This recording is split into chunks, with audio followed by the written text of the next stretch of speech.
Após o desastre em São Paulo, chegou a voz mais pesada de todas na Ferrari, a de John Elkann. E desta vez a mensagem não deixa espaço para interpretações. É direta, clara. Se quisermos, uma verdadeira bronca em Leclerc e Hamilton. O duplo abandono no Brasil foi péssimo. 0 pontos, quarta posição no Mundial de Construtores e 36 pontos de diferença da Mercedes, que é segunda. No vídeo de hoje, vamos falar sobre essa situação na Ferrari. Precisamos ver como a McLaren está enfrentando a luta pelo Mundial com Oscar Piastri em dificuldade e, finalmente, veremos o que Andrea Stella fez no final do Grande Prémio. Antes de começar, por favor, deixe um like de apoio e agora vamos ver tudo em detalhe. Durante um evento no CONI, o presidente quis esclarecer sua visão. No S ganhamos tudo, tanto como construtores quanto como pilotos, porque estávamos unidos. Na Fórmula 1, porém, no Brasil foi uma enorme decepção.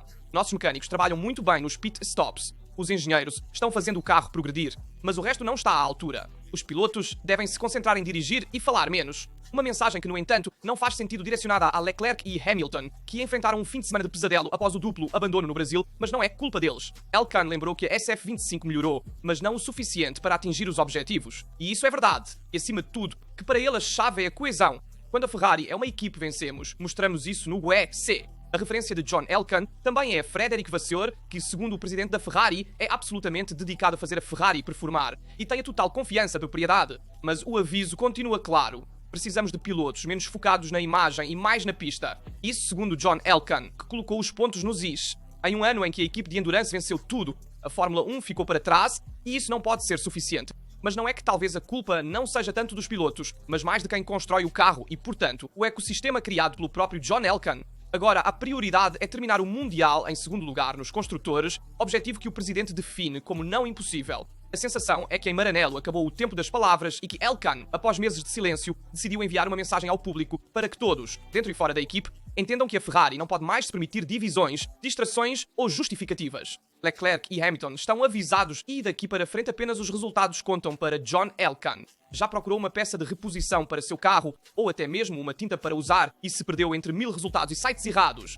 Tranquilo, aconteceu comigo também até eu começar a usar o Autodoc. Lá você encontra apenas peças compatíveis com seu carro. O envio é rápido e você tem até 200 dias para devolver sem stress. Eu comprei esta tinta spray preta para a carroceria e o resultado é incrível. Se você deseja renovar os detalhes do seu carro ou comprar peças de reposição, vá ao Autodoc e use meu código RASTRO para obter 5% de desconto em tudo o que encontrar no site. Deixo o link na descrição e também no primeiro comentário. Não confie em vendedores externos que têm qualidade ruim. Confie apenas no Autodoc, que é o melhor em peças de reposição para seu carro. Eu uso há algum tempo e sempre me dei bem. Além disso, você também encontra peças de reposição raras que não existem em outros sites. E se você não sabe como montar as peças de reposição, no canal do YouTube do Autodoc, você encontra tutoriais que te ajudam passo a passo a montar a peça mesmo que você não seja mecânico. Enfim, confie apenas no Autodoc e se você precisa de peças de reposição, encontre o link na descrição e no primeiro comentário. Lembre-se de usar o código RASTRO. Dito isso, vamos voltar ao assunto. Devo ser sincero, depois de um fim de semana tão desastroso para a Ferrari no Brasil,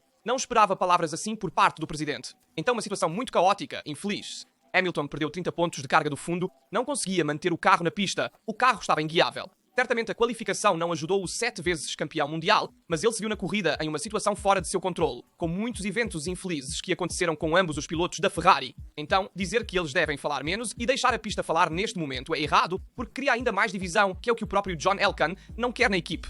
Então, vocês entendem bem que são palavras que criam tensão dentro da Ferrari. De fato, tudo o que poderia dar errado deu errado no Brasil, com uma precisão quase cirúrgica, se quisermos. Após o duplo abandono, nenhum ponto e 37 pontos de diferença para a Mercedes, o golpe é duríssimo na luta pelo segundo lugar nos construtores, com a Red Bull, que entretanto ultrapassou Maranello para o terceiro lugar. Charles Leclerc saiu de cena após apenas 6 voltas, atropelado pela carambola Piastri e Antonelli, enquanto Lewis Hamilton viveu um verdadeiro calvário. Já na largada, foi atingido na curva 1 pela Williams de Carlos Sainz, contato que danificou o fundo da SF25 e comprometeu completamente a aerodinâmica. Poucos minutos depois, Lewis também tocou na Alpine de Franco Colapinto. Dali em diante, sua corrida foi apenas uma lenta agonia.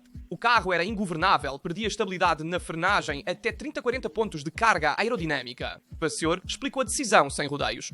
Retirar o carro foi a escolha lógica. Hamilton havia perdido 30 pontos de carga e após 2 incidentes não havia nada a fazer. Um abandono inevitável, mas que pesa como uma rocha, porque até aquele momento, segundo a equipe, Hamilton tinha um bom ritmo e se não fosse por aquele dano inicial, poderia ter disputado uma posição importante.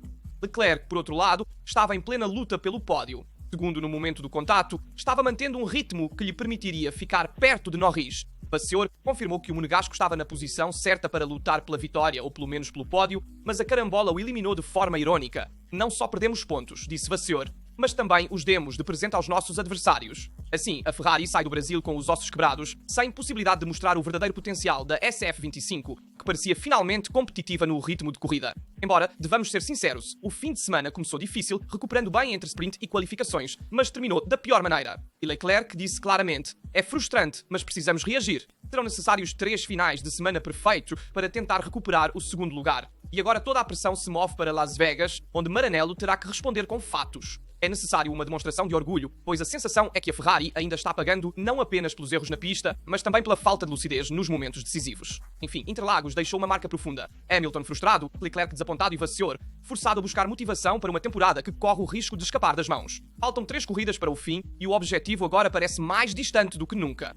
E devemos também ouvir as palavras de Oscar Piastri, que se manifestou sobre sua posição no momento do contato. Na verdade, Oscar Piastri não concorda. Após a penalidade de 10 segundos recebida no Grande Prémio do Brasil pelo incidente com Antonelli e Leclerc, o australiano reagiu duramente. Eu não podia desaparecer. O contato que decidiu a corrida eliminou Leclerc e gerou uma nova polémica no paddock. Tudo aconteceu na relargada após o safety car da volta 6. Na frente estava Norris, depois Antonelli, Piastri e Leclerc. Piastri tenta o ataque por dentro, bloqueia ligeiramente as rodas dianteiras e atinge Antonelli, que por sua vez acaba colidindo com Leclerc. O resultado é que a Ferrari perde a roda dianteira esquerda, suspensão destruída e Leclerc é forçado a se retirar. Uma dinâmica sobre a qual a FIA não teve dúvidas. A culpa é de Piastri. 10 segundos de penalidade. Mas para o piloto da McLaren, a sentença é injusta. Ele tinha uma oportunidade clara por dentro.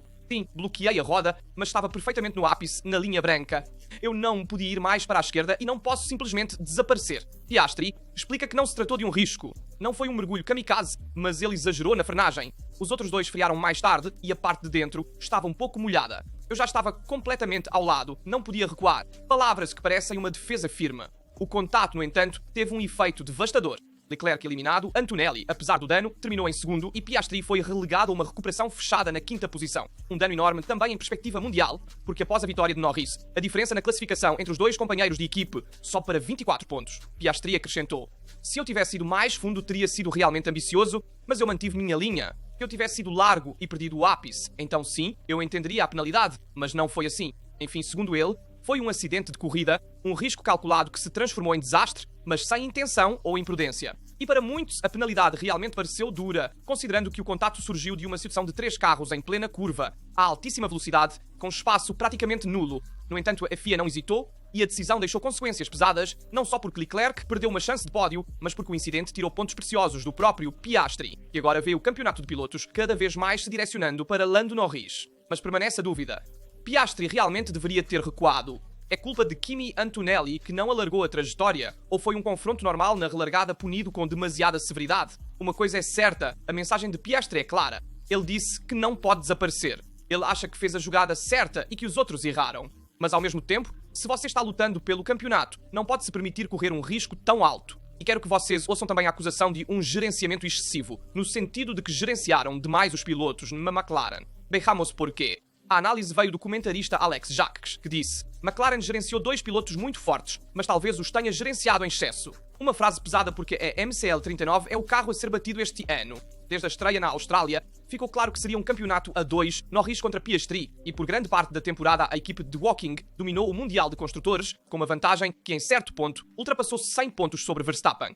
Então a Red Bull voltou a vencer 3 das 4 corridas, reduzindo a diferença. Mas a reviravolta veio depois. Norris reagiu com 2 vitórias consecutivas no México e no Brasil, voltando a ser líder do Mundial de Pilotos, com 24 pontos de vantagem sobre Piastri. E aqui surge a dúvida. A McLaren venceu tanto graças ao seu equilíbrio interno. As regras de papaya, como são chamadas, impõem respeito e igualdade absoluta entre os 2 pilotos. Tem ordens na equipe sem favoritismos. Em teoria é uma escolha certa, mas na prática algo não está funcionando. O exemplo mais evidente é Monza. Piastri estava à frente, mas após um pit stop lento, Norris perde a posição. Do muro vem imediatamente a ordem. Oscar devolve o lugar a Lando. Decisão que muitos viram como um sinal de favoritismo. Então em Singapura, com papéis invertidos, Norris atinge Piastri na largada, mas a equipe não intervém. Norris recebe uma consequência interna, mas nunca tornada pública, que é cancelada já na corrida seguinte, quando o australiano, envolvido em um contato múltiplo em Austin, acaba colidindo com Norris. Resultado: a tensão aumenta, mas escondida atrás de sorrisos e tapinhas nas costas. Jacques falou isso de forma clara. Não é a guerra civil de 2007 entre Hamilton e Alonso, mas há semelhanças. Segundo Jacques, a McLaren deveria ter gerido até vencer os construtores e depois deixar os dois pilotos correrem. Em vez disso, a equipe ficou presa no meio, nem plena liberdade nem verdadeiras hierarquias. E agora Verstappen está a 25 pontos de Piastri, mas o risco de perder o Mundial não existe objetivamente. Quero que vocês ouçam também as palavras de Lando Norris sobre Las Vegas, porque são muito interessantes. De fato, após a vitória, ele se manifestou. Eu ignoro todos aqueles que dizem besteiras. Esta foi a frase que ele disse no pós-corrida, um comentário direto, cortante e claramente direcionado àqueles que o criticaram nos últimos meses. E logo depois, na coletiva de imprensa, Norris decidiu esclarecer. Não estou contra ninguém em particular, ele disse, mas há sempre pessoas lá fora que tentam te derrubar. É normal, mas quando você está sob os holofotes, a pressão é diferente. Você sente tudo, até o que não deveria sentir.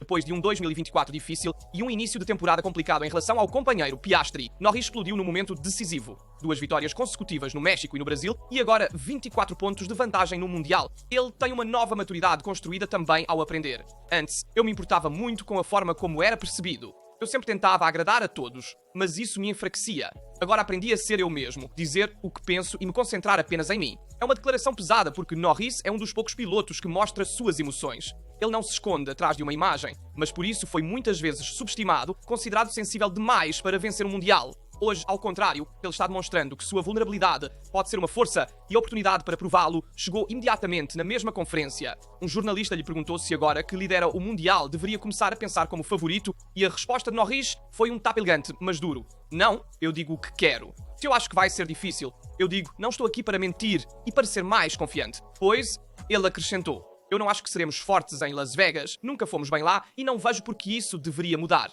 Talvez eu vença, mas não vou dizer que será fácil só para agradar vocês. Um Norris franco que fala como corre, sem filtros e sem máscaras e que finalmente parece ter encontrado seu equilíbrio mental. O mesmo piloto que um ano atrás, justamente no Brasil, tinha desmoronado sob pressão, hoje vence como líder e responde como campeão. Tudo mudou. Agora ele não busca mais aprovação, busca apenas a verdade. E quando um piloto começa a ignorar o ruído, a confiar apenas em si mesmo, ele realmente se torna perigoso para todos os outros. Mas há algo que deixou André Stella em dificuldade no final da corrida. De fato, ele ficou irritado ao analisar o ritmo de corrida de Verstappen. Durante o pós-corrida do Grande Prémio do Brasil, uma cena despertou a curiosidade dos fãs. André Stella, visivelmente irritado, é filmado pelas câmaras no pit wall da McLaren enquanto gesticula diante de um monitor. Muitos se perguntaram o que ele estava olhando. Agora sabemos. O chefe de equipe da McLaren estava analisando um gráfico muito preciso, o chamado Race-Trace, uma ferramenta que mostra em tempo real a evolução da distância entre os pilotos durante toda a corrida. Não um simples tempo de volta, mas um verdadeiro raio-x da estratégia e do ritmo de corrida. E precisamente naquele gráfico, Stella indicava uma linha azul, a de Verstappen. A discussão acalorada com o diretor esportivo Randy Singh estava diretamente ligada à incrível recuperação da Red Bull, que começou no pit lane e terminou com um pódio na terceira posição. Uma performance que deixou o pit wall da McLaren perplexo, porque enquanto Norris conquistava a vitória e Piastri desperdiçava uma dobradinha devido ao acidente na curva 1 com Antonelli e Leclerc, Verstappen estava fazendo algo espetacular. Uma recuperação perfeita construída sobre um ritmo constante e uma gestão estratégica impecável. O próprio Max Verstappen agradeceu à equipe pelo carro dado no domingo e o próprio Lambiase pediu desculpas a Verstappen pela estratégia equivocada no sábado na qualificação, onde Max foi forçado a sair no Q1. Mas nas imagens da corrida se vê Stella apontando com o dedo o momento exato do segundo pit stop de Verstappen, seguindo então sua curva no gráfico pelo resto do stint. Um gesto muito claro de que estava tentando entender como a Red Bull conseguiu ganhar tanto terreno. Provavelmente a discussão com Singh estava centrada nisso. Porque gerimos de forma diferente com Piastri? Subestimamos a segunda parte da corrida? Perguntas que surgem do fato de que a McLaren, mesmo tendo o carro mais rápido no fim de semana, viu a dobradinha escapar. Norris perfeito na frente, mas Piastri, após o contato com Antonelli, pagou caro pelo erro e terminou apenas em quinto atrás de Verstappen. É possível que Stella, naquele momento, já estivesse revisando a estratégia alternativa que Piastri poderia ter feito diante da Red Bull. Uma análise rápida, técnica, mas com aquele tom frustrado que revela a sensação de uma oportunidade perdida. Porque sim, a McLaren venceu, mas também deixou pontos muito pesados em termos de mundial, pilotos e construtores. E se olharmos bem a cena, Stella não está zangado com Norris ou com Piastri, parece zangado com os números, com aquele gráfico que mostra impiedosamente a progressão de Verstappen, volta após volta. No fundo, essa é a diferença entre uma vitória serena e uma vitória nervosa. A McLaren dominou, mas a Red Bull, mesmo começando do fundo, ainda pode ameaçar tudo. E o fato de que Andrea Stella, logo após a corrida, já estava comparando os dados do rival direto diz tudo. É a prova de que a equipe de Woking não se contenta. Mas é também um sinal claro na McLaren de que há respeito por Verstappen, mas também um pouco de inquietação, porque se uma Red Bull que partiu do pit lane ainda consegue subir ao pódio, isso significa que a guerra está longe de terminar. Certamente a diferença de 49 pontos entre Norris e Verstappen afeta a classificação dos pilotos. Faltam 3 corridas para o fim e o Mundial só pode ser perdido por Norris. Veremos como tudo se desenrolará nas próximas corridas. Deixem nos comentários a sua opinião sobre todos os temas que abordamos no vídeo. Das palavras de Gianelka às palavras de Vasseur, a situação na casa Ferrari, as palavras de Piastri sobre o acidente e as de Norris sobre as próximas corridas. E obviamente este episódio de Andrea Stella. Estou curioso para ler e responder a todos os seus comentários. Como sempre, lembro que deixem um like, se inscrevam e ativem as notificações para não perderem nenhum vídeo no canal. Aqui é tudo do Rasta. Nos vemos no próximo vídeo.